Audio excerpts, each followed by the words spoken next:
కూటమి అభ్యర్థి జేసీ అస్మిత్ రెడ్డి ఎన్నికల ప్రచారంలో దూసుకుపోతున్నారు. యాడికి మండలంలో ఆయన రోడ్ షో నిర్వహించారు. కూటమి అధికారంలోకి వచ్చిన వెంటనే గ్రామాల్లోని సమస్యలన్నీ పరిష్కరిస్తామని అస్మిత్ రెడ్డి తెలిపారు. వైసీపీకి ఓటు వేస్తే రైతుల భూముల్ని జగన్ తాకట్టు పెడతారని ఆరోపించారు.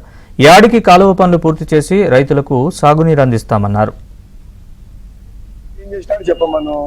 ఎక్కడ అభివృద్ధి చేశాడా, మీటర్ రోడ్ వేయించినాడా, ఎక్కడ నీటి సమస్య ఉంటే దానికని పోరాడా, ఉన్న నీళ్లు కూడా తన స్వలాభం కోసం తను చేసిన తప్పుల కోసం పెట్టుకోవడానికి కోసం చెప్పి వదులుకున్నాడు తప్ప రైతు కోసం ఏ రోజున వదిలినాడు నీళ్లు. మేనిఫెస్టో అయితే అసలు డోకా లేదు. ఖచ్చితంగా మనం మేనిఫెస్టో పైన గెలిచబోతున్నాము. వాళ్ళు ఓడిపోయేది కూడా ఓడిపోతే మాత్రం ఖచ్చితంగా మేనిఫెస్టో పైన ఓడిపోతున్నారు. ఖచ్చితంగా నాకంటే ఎక్కువ అవగాహన ఉంది వాళ్ళందరికీ. ల్యాండ్ టైటిలింగ్ అంటే నేను ఇంకా తెలియదేమో ఎవరికి ఇంగ్లీష్ పదాలు కదా అని అనుకున్నాను. నాకంటే ముందు చేతులు ఎత్తున్నారు. అన్న ల్యాండ్ టైటిలింగ్ గురించి మాట్లాడు, ల్యాండ్ టైటిలింగ్ గురించి మాట్లాడు అంటే ఖచ్చితంగా భయం మొదలైంది ప్రజల్లో.